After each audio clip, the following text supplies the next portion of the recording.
Hi, and welcome back to the Shane Plays Out of the Abyss Notes series as I DM my group of intrepid players through the Out of the Abyss uh, 5th edition Underdark adventure at my friendly local game store. So, um, anyway, last video, they were working their way through the Lost Tome of, I think, Khaem is Khaem. I'm saying Khaem.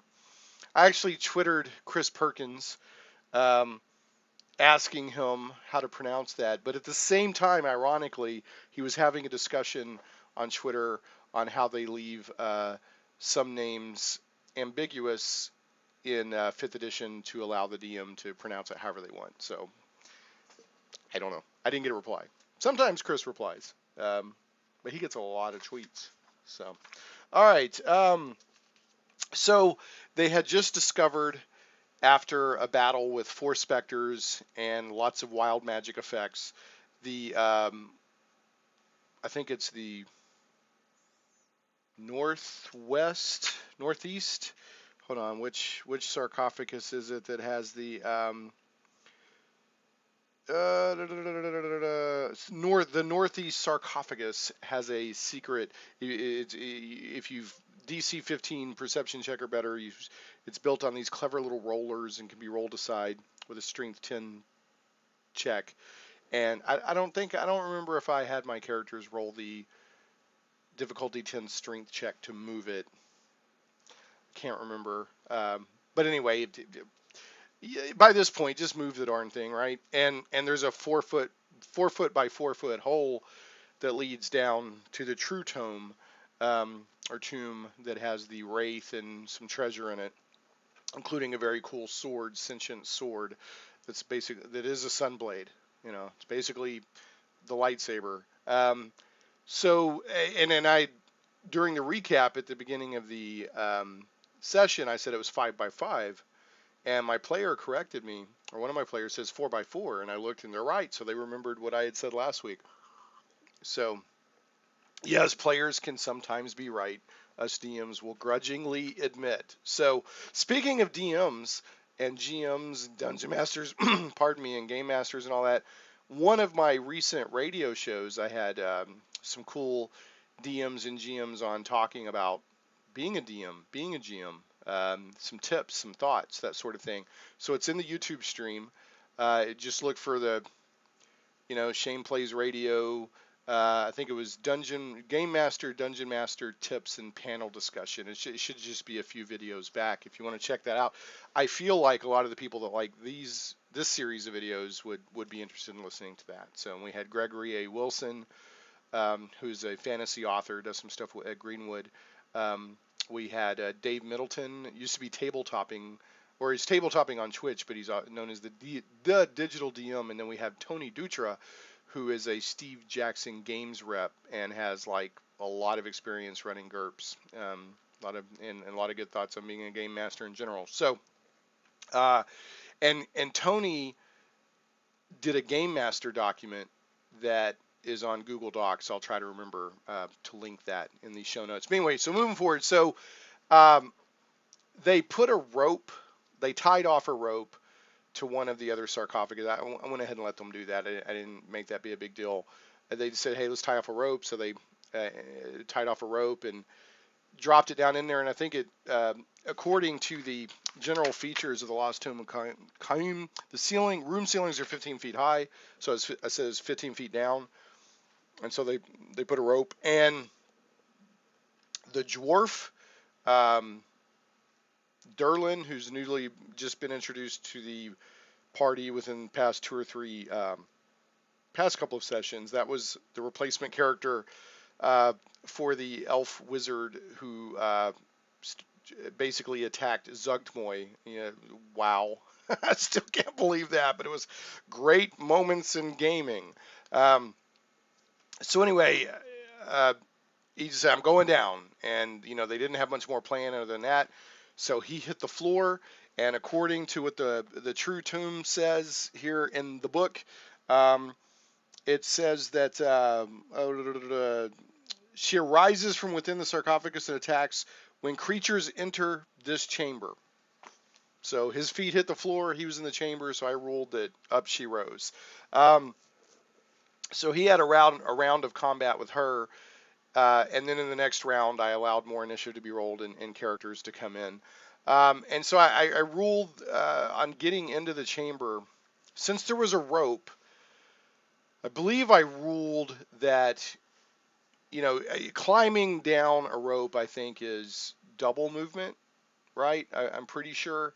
So basically, it's going to use 30 feet of movement to get in um, to the chamber if you're doing the rope. Now, I did have one character at one point just opted to just drop and take the falling damage.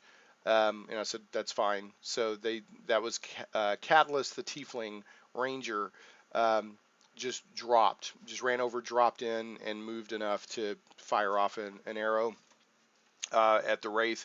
Uh, and so basically I had characters, in the next round, the subsequent rounds, coming in and then spreading out, trying to fight the Wraith. The Wraith should have been a pretty nasty opponent, especially with that life drain, like the Spectres have.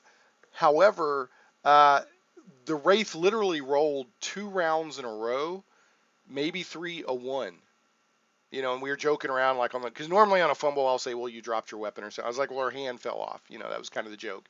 But anyway, and I had her, it says in the book that she's yelling, your life force will allow me to escape the tomb. And so she's yelling and screaming and fighting and, very kind of imperious. She's that Netherese noble. So characters kind of kept coming in. And the, lost my train of thought for a second. I'm sorry. But to kind of summarize it, they actually beat her pretty easily. One, because she kept fumbling and missing, and two, because I should have afterwards. I thought I should have added another Spectre in this room because I think there's 8. Do I have 8 players right now? 6, 7. I had a new guy join and played Eldith the other night because his group wasn't meeting that night. So he said, "Can I join you?" I said, "Yeah, come on." So he played Eldith. So I had like 8 characters, 8 players. And, so they made pretty short work of her. I think for 2 reasons. One, to make the encounter more interesting, I should have added maybe another Spectre. And then, because last week those 4 Spectres upstairs gave them a pretty hard time. So I didn't think I needed to adjust the Wraith. But, you get that multiplication of force with all those characters on one. And we had the cleric. Because last session when they were fighting 4 Spectres, the cleric didn't do a turn undead. So I wasn't trying to be a jerk. I was like, look, you can play your character however you want, but I'm just curious, why are you not turning undead? And it was like, the player was like, oh, like it hadn't occurred to them.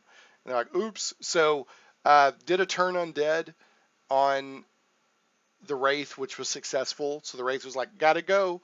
And one kind of cool feature with that was that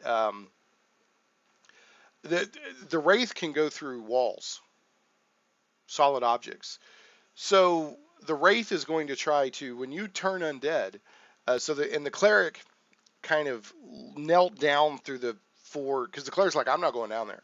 And this was the cleric who, hair fell out and was speeding pink bubbles because of wild magic and all that. For whatever reason, the cleric's like, I'm not going down in there. And there's all these other players down there fighting. I'm not going in there.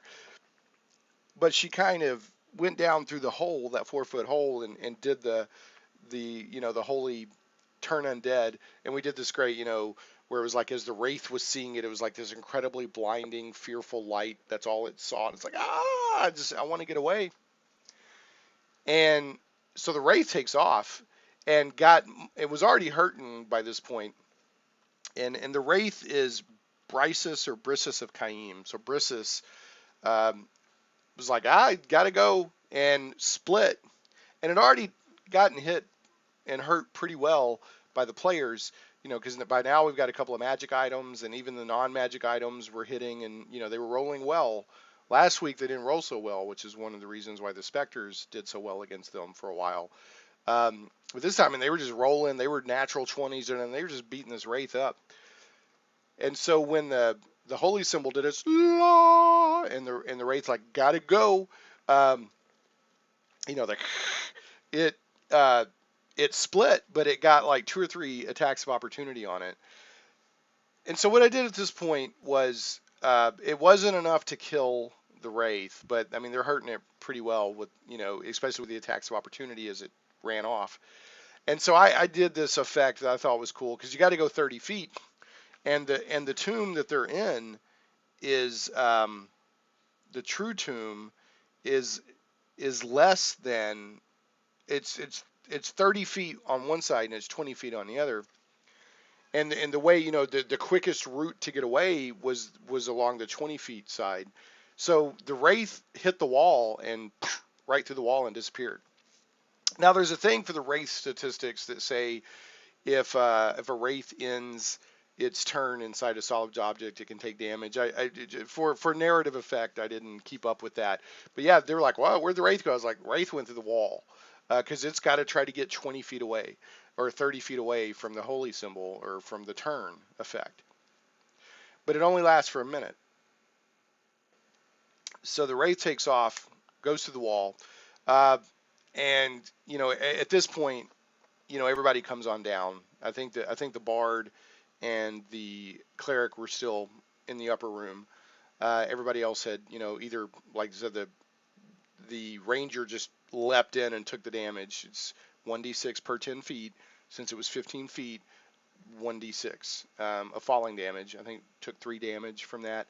And then, everybody came in. And another thing I did, because the bard decided to shoot at the Wraith, but also did not want to come down into the room. So was like leaning down through that 4 foot by 4 foot square hole and shooting at the Wraith. I was like, well, how do I do that? Is that a disadvantage, or and I tried to figure out what to do. And so what I did was I used the cover rules instead, and I gave the Wraith the equivalent of half cover because he's leaning down upside down trying to shoot and all that. And cover is one of the few instances in D&D 5th edition where you do get a bonus or a negative or whatever. It's actual like +2 or +4 or whatever, and not just advantage versus disadvantage. And so I think for that attack, the Wraith got a +2 armor class bonus, and which effectively was a -2, to the Bard's attack. So that's how I handled that. Somebody else might do it differently, because there's not any really rules written for what if I'm shooting upside down and leaning through a hole and there's other people, so I just that's how I went with it. If somebody else has another way of doing it, cool, leave it in the comments. But that's kind of way I went with it, spur of the moment. And you've got to do that sometimes as a DM or a GM. Sometimes you got to come up with a rule or a ruling spur of the moment. Is what makes sense. And sometimes you'll think, oh, that worked pretty well, or later, or you're like, no, I should have done it differently. In this case, I thought it was a pretty good way to do it. So another thing that came up was that somebody threw a spell on the tiefling that granted extra hit points, but it was, and I can't believe I can't remember the name of the spell. It's a pretty standard spell, but it doesn't restore hit points. It gives you bonus hit points. And so I think that's really the first time that's come up in this campaign. So we talked about that a little bit. And it's like, so say you're at 20 hit points and you take damage and you're at 15 hit points, and then somebody throws a spell on you that gives you bonus hit points. You're still at 15 hit points, but you get, say, 4 bonus hit points. And so the next time you take damage, it comes off those bonus hit points before it comes out of your main hit points.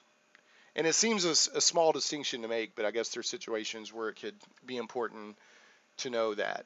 So your hit points are not 19 at that point. You're at 15 hit points, but you have 4 sort of bonus hit points floating around, that a pool of hit points that the damage will come off before it goes to your main hit points. So that we dealt with that. And so the party starts, exploring everything. Uh, they investigate the real tomb, the real sarcophagus. They, do some checks on. They find out that it's got a gilded sheath over the main sarcophagus. It's a thin sheath of gold that's worth 250 gold pieces. So they took that off and literally folded it up because it's thin gold. So and then they threw it in the bag of holding that they got um, in the Neverlight Grove. Bag of holding is such a handy magic item for adventurers. Um, One of these days we'll do a bag of devouring just to mess with people. But and then they open up the sarcophagus and there's the corpse of Brissus in there, and then there's the hilt of the Sunblade. Oh, and by the way, the Sunblade is a sentient Sunblade named Dawnbringer. Uh, so what you're supposed to do during this encounter with Brissus is on initiative count 1 in the round in which Brissus attacks, the characters hear the telepathic voice that first called to them, says, "In the sarcophagus, I can help you." And I forgot to do that on Brissus's initiative at count 1 on the first attack, but within the next 2 or 3 rounds, I had that happen. So, but if you're wanting to go by the book, then you need to do it the very first round, initiative round 1, on the round on which Brissus first attacks the Wraith. Then the sword should yell out telepathically, "In the sarcophagus, I can help you." So anyway, so they open up the sarcophagus after checking it for traps, and one thing they did because they were checking it, they were checking all around the sarcophagus for traps. So at the foot of the sarcophagus, there's a stone chest that's invisible. So they found that, um, and in the stone chest, there's some treasure, there's some money, and then cool magic items, some potions, and a necklace of fireballs, which I rolled the maximum fireballs on. Um, Necklace of fireballs. I think you roll 1d6 plus 1 for how many fireball beads it has, and I rolled the maximum, so they have a necklace of fireballs that's maxed out with fireball gems. That thing can. If you at maxed out, I think that thing does like 11d6 damage. That thing's like a tactical nuke in the fantasy terms. That's pretty sweet if they throw the entire necklace at once. So, but anyway, lying atop Brissus's withered and mummified corpse is a magic sword called Dawnbringer, and it's basically a sun sword or a sun blade that's also sentient, and it's also developed neurosis, being in the dark so long for hundreds of years in the sarcophagus. It's like it's got separation anxiety. So whoever bonds with it, it's like it doesn't like to be in the dark, and it doesn't want to leave that person. So, and the dwarf uh, initially picked it up, but the monk ended up with it. The monk really wanted it. So, and the dwarf character, as an aside, I normally don't allow people to swap characters without like them dying or some really good reason. I've done it in the past, but since we're in the Underdark and for narrative reasons, I'm trying to get people to stick with their characters. They basically our magic user had to drop out. Work is just they've got a long way to drive and they just having a hard time making it. And so the magic user had to drop out, the warlock, and so since the character or the player that introduced the new dwarfs only had the dwarf in for a couple of sessions, I said if you want, because y'all don't have a straight up magic user, at this point you could convert since this character is fairly new. And its backstory was it was looking for another character that already died, so it could story-wise say, well, I found out that character died, I got to go back and report to her father. So there was some discussion, maybe I'll make another character. So because of that, he handed the sword over to the, out of character, metagaming, whatever, handed the sword over to the monk, the tiefling monk, who was like, the best thing. I mean, I actually ran into him after the game. I had to run up to the store and pick some stuff up, and he was there. We just ran into. He's like, "You made my night. You made my week. That's so cool." So he loves having the intelligent sun sword. And then there's some treasure in the stone chest. So after, they open it up, they see what's going on. They're like, oh, this is cool. And they just picked up the sword, and it's been a minute or longer than a minute, so the turn effect is gone. So Wraith pops back through the wall, screaming, yelling, ah, ready to fight. So I did this cool effect. I don't know if a sun sword or a sun blade can ignite itself or not, an intelligent one, but for effect, because they hadn't ignited the blade yet, um, I had Dawnbringer say, I can help you, and just while the dwarf is holding the sword, the blade just ignites, and it was just a really cool moment. Everybody liked it. So they made short work of the Wraith, or the Wrath, Wraith, whatever. And I think I grew up calling it a Wrath, but I think Wraith is the correct pronunciation. Um, so that was a cool moment. And then there was, they got some cool treasure out of the stone chest, and then the thief, the rogue, of course, is like really interested in this idea of having an invisible chest. So there's all this. At first they're like, no, we're not going to take it. Well, then he talked them, or the party talked themselves into taking the chest. So they ended up taking basically the equivalent of 2 long rests. One was a long rest, take a long rest. Another one was because they have to build a an apparatus for moving the chest. They had to get the chest up through a series of ropes. They had to get the chest up on the 4 flights of 100-foot stairs or whatever it is when you first go down.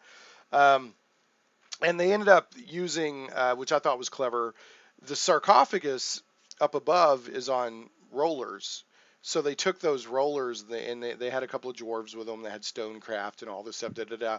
And so I thought that was neat. So they crafted up this way to like rope up the chest on rollers and carry it with them. So anybody who doesn't know what's going on, they just see, this rope connected to nothing, and then some rollers moving. So I thought that was kind of fun. So I let them do that.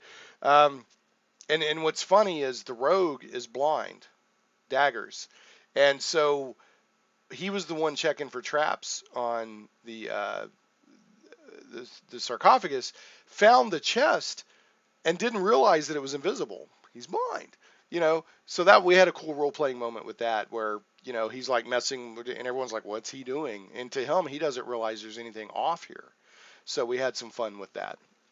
But anyway, they decided that having an invisible chest was worth having, so they went through that, and then they also did a long rest just to get their hit points back and all of that stuff. They decided to do it inside the tomb. They figured they'd cleared the tomb, so they went back up to the main entrance area and camped out, and I ruled that was fine. I didn't do any random encounters or anything like that. I thought about throwing another specter or two at them just to make them earn it a little bit more, but time wise, and that just felt like a unnecessary thing to do. Um, so that's what all. Oh yeah, and then after 24 hours, the the cleric's hair came back, just fully back. Boop. So, so I know she was upset that her spells were firing off, um, wild magic effects last time and stuff. I mean, she really was like, and her hair fell out and all this stuff. So I was gonna have this nice moment when the hair came back. But one of my players, not that long into the game, was like, "Oh, their hair's back now because it's wild magic." And I went, "Well, actually, it takes 24 hours," and I had a little moment, set up for that. But yes, I said your hair will come back after 24 hours. So I was not majorly annoyed, minorly annoyed. Players, any players, my players, let the DM handle that stuff because the DM may not have forgotten like you think, and may have a moment planned. Maybe after the game, approach the DM and say, "Hey, did you remember about this?" And sometimes the DM will be like, "I did forget about that. Thanks for the reminder. I'll handle that next session." But yeah, try not to blurt stuff out. And the player that did it wasn't trying to be uh, disruptive or anything like that. But I was kind of like, well, I had a moment planned for that. But anyway, so it really wasn't that big of a deal in the great scheme of things. So they finally left the tomb. Uh, and long story short, the the player who was thinking about replacing his dwarf with a magic user ended up not doing it. he texted me later and said, no, I'm just going to stick with my dwarf. So they don't have a full-on magic user, but they do have some characters in the game that have magical abilities. And I was encouraging them. Well, maybe you can multi-class or something. Maybe they'll figure out what they're going to do. It's up to them. I'm not going to force a full magic user on them. So another thing, they were talking about in the tomb when they found these magic items and stuff. They were like, well, let's cast dispel magic or detect magic. And I was like, are you going to do that? Because I wanted to do more wild magic. They're like, no. We'll wait till we get outside the tomb. I'm like, okay. A final note on the tomb. In the sarcophagus room, the 4 sarcophaguses above, there's some really cool treasures, but none of them are magic. But my players were convinced by the descriptions that they were magic, especially this like polished wood cane that has a scorpion on top of it and all that. Just, they were convinced that they were magic. They were not. So it took them a while to find that out. So just because something's described really well as an item doesn't necessarily mean it's magic. So long story short, they're right on the verge of Blingdenstone. And one thing I decided to do, because reading ahead and preparing for Blingdenstone, Globagool can play a role. I think I might have mentioned this last video. Can play a role in Blingdenstone. So since they basically did 2 long rests and were in there for a while, I kind of had Globagool catch up to them. Not long after the Mycon had split off, Globagool decided that I want to go this way. There's kind of a pool, something pulling Globagool to go that way towards Blingdenstone, and there's a reason for that we'll get into in later videos. But I went ahead. I was trying to think, well, do I just want to have Globagool just show up randomly several sessions down the road, or do I want to, bring Globagool? And I decided to go ahead and bring Globagool back in. One of the reasons I did that was because when they finished the tomb, we still had a few minutes left. I didn't want to wrap too early, but I didn't want to really get into Blingdenstone yet. So I thought I'd have a nice little narrative encounter with Globagool. But I think ultimately I would have brought Globagool back anyway early, rather than just having him or it show up, down the road. So just mysterious, like, what's Globagool doing here? So basically, Globagool's like, hey guys, what's going on? And they're like, whoa, Globagool. So they're talking with Globagool, and a couple of the Myconid Explorer Circle had been following Globagool to see what was going on. Rasharu, their Myconid guide, who, by the way, I did not have participate in any of the combats in the tomb. It was just hanging out.